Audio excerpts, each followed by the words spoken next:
everyone, and welcome to my new British culture show, the Nursery History of England and the Real History of England. And to be honest, I did promise really high production values for this new series, and I filmed a couple of episodes and I tried editing them to make them look really good and really beautiful and, you know, high production values, and I edited them into the ground, and then I tried again, and then I tried again, and then I wallowed, and in the end I was like, dang it Jenny, just film the gosh darn video, say what you need to say. I've done all my research so I can just reel it off from the top of my head, and we're just going to have a go and see how it goes. It's better for me to provide a video for you guys and not get behind with my schedule, even if it's not perfect, and do that than wallow in over editing. So here we go. Welcome to the Nursery History of England and the Real History of England.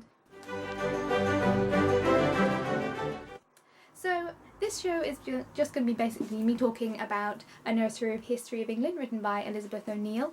This is a very old book, and it is remarkably inaccurate in some places, as well as being written specifically for children and with a lot of inaccuracies, both believed to be true at the time that this book was written, and just general suppositions about things that aren't necessarily true. It's also really oddly written and ill-paced, so it's basically going to be me reading this book to you and making fun of it, because that's fun. Just to show you how old this is. Our king today is called George V. George V died in 1936. So that shows you how old this book is. So basically I'm just going to go through from the beginning to the end, reading segments and telling you the real story behind what it's actually saying, starting from the beginning. The Britons and their poets. A long time after the days of the little men and the big beasts, there were some people called the Britons, who were not quite wild and savage, but they did everything in quite different ways to those which we do them now. There were many kings among the Britons, and the people fought for their kings against other people and their kings, and they spent a great deal of time fighting. They were big and strong, and had golden hair and blue eyes. They did not wear many clothes, and the men stained themselves blue. They had men for whom they thought a great deal, called bards. On a night before a fight, the bards would sing to the soldiers songs about their brave soldiers in earlier times, and this made the men want to fight bravely in the battle. When they were not fighting, the Britons hunted animals a great deal, and afterwards they ate them. The British priests. The Britons did not rightly know about God. They thought there was a great many gods, and they used to say prayers to them among the oak trees. They even said prayers to things which are not alive, such as fire and water. And they thought a great deal of mistletoe, which often grew on oak trees. They had priests called Druids, who were the cleverest of all the Britons. They used to wear long white dresses.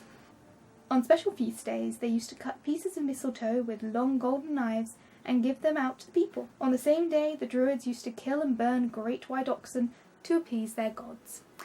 Okay, so there's a reasonable amount of recorded truth within this. Druid priests did used to wear white, and there was a huge amount of symbolism about mistletoe, which was again inherited by Christians in the later years. Particularly berry types represent different stages of the Christ story, and there's just a lot of relatively true things. Gold knives and mistletoes are definitely connected.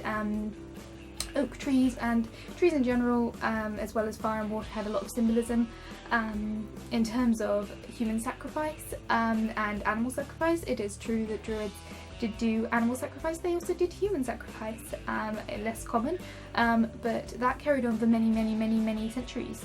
And there's of course the sort of ongoing thing that they could be burned to death or drowned to death. So again, the symbolism of water and fire. So there is a reasonable amount of truth in the British priests. Of course, it's written a little bit oddly. For example, the Britons did not rightly know about God. It's a little bit on the, let's say, politically incorrect side, or at least by modern standards is not exactly the best way of saying it. As for the Britons and their poets, this is full of a lot more cliched, stereotypical things which aren't necessarily representative of truth. The Britons were tall, and they all had blue eyes and blonde hair. golden hair and blue eyes specifically. That seems incredibly unlikely. The Britons, Celts specifically, they're a Germanic tribe. They travelled over from Europe and they've kind of, they're a nomadic era. So they wouldn't just be a single culture. Of course there would be less diversity than modern English people, but it's very, very unlikely that they were all blonde and blue-eyed. More likely than not there was a lot of brunettes, a lot of redheads. There's records of Celtic redheads, and this whole region of Europe is very renowned for redheads. So they wouldn't all have blonde hair, they would have had red hair, brown hair, blonde hair, and they wouldn't all have had blue eyes, and they would have had green eyes, which again is a genetic trait very much associated with redheads. And the likelihood of them all being tall is quite unlikely as well. A lot of records of people from this era, generally they're shorter than they are now due to malnutrition and other factors to do with not physically being healthy enough to be tall. They could have well been strong and all of those sort of things. Obviously there's a different level of fitness from that period to our period, but it's unlikely that they're all tall. The blue dye is called woad, which is one of the reasons why ancient Scots were called woads. It's more of a battle paint or a ceremonial paint than it would be an everyday wear. It wouldn't be that they wandered around naked all the time, painted blue. It was more of a ceremonial battle type thing. You know, they would have worn clothes, skins and that sort of thing to keep warm, because England is not that warm a country. I mean, it's obviously not Scandinavian, but it's not, wander around naked unless you're in a specific situation where you're exceeding your normal level of physical exertion, where you would need to wear less clothes.